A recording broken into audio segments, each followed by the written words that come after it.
عزیز ساتھیوں، السلام علیکم ورحمۃ اللہ وبرکاتہ۔ دوستوں، آج ہم سب یہاں یوم آزادی کی تقریب منانے کے لیے اکٹھا ہوئے ہیں۔ جیسا کہ ہم سب جانتے ہیں کہ دو دن ہندوستان کی تاریخ میں بہت زیادہ اہمیت کے حامل ہیں، یوم آزادی اور یوم جمہوریت۔ آج کی انقلابی تاریخ اپنے اندر بے پناہ خوشیاں، بےتابیاں، بے قراریاں اور قربانیاں چھپائے ہوئے ہیں۔ آج کی یہ تاریخ کہنے کو تو ایک تاریخ ہے، مگر اس کے اندر ہندوستانی تاریخ کا ایک پورا باب جل کھلا ہے۔ ساتھیوں، 15 اگست 1947 میں آج سے 78 سال پہلے آج ہی کے دن ہمارا ملک انگریزوں کی غلامی سے آزاد ہوا تھا، اور اس نے غلامی کی زنجیروں کو توڑ پھینکا تھا جن میں ہم بندھے ہوئے تھے۔ ہمارے ملک کے باشندوں پر طرح طرح کے ظلم ڈھائے جا رہے تھے، لیکن مجاہدین آزادی ان مظالم کو سہ کر نہ ہی چپ رہے اور نہ انہوں نے ہار مانی۔ انہوں نے اپنے اس ملک کو غلامی کی زنجیروں سے آزاد کرانے کی ٹھانی۔ ہندو، مسلم اور دیگر مذاہب کے لوگوں نے مل کر اپنا تن من دھن قربان کر دیا، تب کہیں جا کر اس ملک کو آزادی ملی۔ دوستوں، اس آزادی کی لڑائی میں ہمارے مسلمان بھائیوں نے بھی بہت اہم کردار ادا کیا ہے۔ تحریک آزادی میں سبھی مسلمان اور علماء کرام دوسرے ہندوستانیوں کے دوش بدوش رہے۔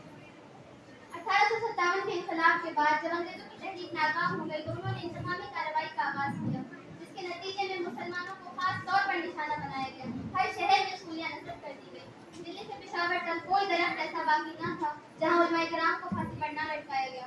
تقریباً 52,500 علماء کرام کو تختہ دار پر لٹکایا گیا۔ تاریخ کا ہر صفحہ مسلمانوں کی قربانی اور خون سے رنگا ہوا ہے، اور ہندوستان کا ذرہ ذرہ ان مجاہدین آزادی کو خراج عقیدت پیش کر رہا ہے جنہوں نے انگریزوں کے سامنے اپنے گھٹنوں کو ٹیکنے کے بجائے اپنی جانیں قربان کرنا بہتر سمجھا۔ کسی شاعر نے کیا خوب کہا ہے، مٹ گئے خود پر نہ مٹنے دی وطن کی آبرو، مٹ گئے خود پر نہ مٹنے دی وطن کی آبرو، ان شہیدان وطن کو بارہا میرا سلام۔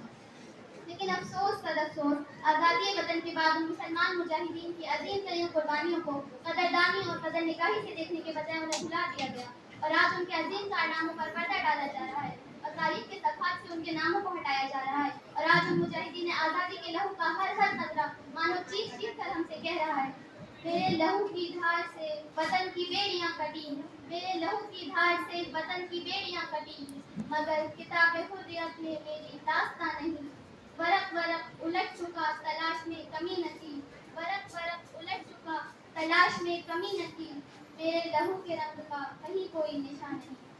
میرے عزیزوں، وہ مسلمان جنہوں نے کیا کچھ نہیں کیا، اپنے خون کے رنگوں سے اس سرزمین کو رنگ دیا، آج اسے اس ملک سے نکالنے کے لیے روز بروز نئے طریقے اپنائے جا رہے ہیں۔ کہیں انہیں دہشت گرد بتا کر مارا جا رہا ہے تو کہیں گورکشپ کے نام پر عائد کیا جا رہا ہے، کہیں فسادات کی ذمہ داری میں نام انہی کا لگتا ہے۔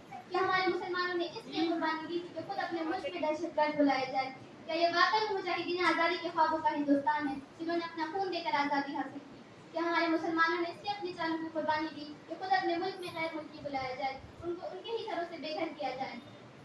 جب گل ستا کو خوں کی ضرورت پڑی، جب گل ستا کو خوں کی ضرورت پڑی، سب سے پہلے ہماری ہی گردن کٹی، پھر بھی کہتے ہیں ہم سے اہل چمن، پھر بھی کہتے ہیں ہم سے اہل چمن، یہ چمن اب ہمارا ہے ہرگز تمہارا نہیں۔ لیکن ہم اپنے مجاہدین آزادی کے خون کو اس طرح ضائع نہیں ہونے دیں گے، بلکہ آج ہم ان کو خراج عقیدت پیش کرتے ہوئے یہ عہد کرتے ہیں کہ مذہب کے نام پر خون بہانے والے جو کہ ہماری آزادی کو شرمندہ کر رہے ہیں، ان کا خاتمہ ہم کریں گے۔ فرقہ پرست عناصر، ان کا تعلق چاہے جس مذہب یا ذات سے ہو، اس ملک کی جمہوریت پر بدنما داغ ہے، اور اس ملک کی عظمت اور حقیقی آزادی کے تصور پر لگے اس بدنما دھبے کو ہمیں ہی ہٹانا ہوگا۔ اسی عزم اور حوصلے کے ساتھ مجاہدین آزادی نے اس ملک کو انگریزوں کی غلامی سے آزاد کرایا تھا۔ جس طرح آزادی کی جنگ ہندو اور مسلمان نے کندھے سے کندھا ملا کر لڑی، اسی طرح جمہوریت کی بقا کی جنگ، حقیقی آزادی کی جنگ ایک بار پھر سے ہمیں ہی لڑنی ہوگی، اور یہی سب سے بڑا خراج عقیدت ہوگا تمام مجاہدین آزادی کے لیے، اور تبھی ہم دے سکیں گے ایک ایسا پیارا امن کا گہوارہ جس کا تصور مجاہدین آزادی نے کیا تھا۔ اور اسی عزم و حوصلے کے ساتھ میں اپنی تقریر کا اختتام کرنے جا رہی ہوں۔ چلے ہو جانب منزل مگر یہ خیال رہے، چلے ہو جانب منزل مگر یہ خیال رہے، کوئی رستے میں نہ چھوٹے ہر ایک ساتھ چلے، مناؤ جشن بہارا اس احتیاط کے ساتھ، مناؤ جشن بہارا اس احتیاط کے ساتھ، کسی چراغ کی لو سے کسی کا گھر نہ جلے۔ وآخر دعوانا الحمد للہ رب العالمین۔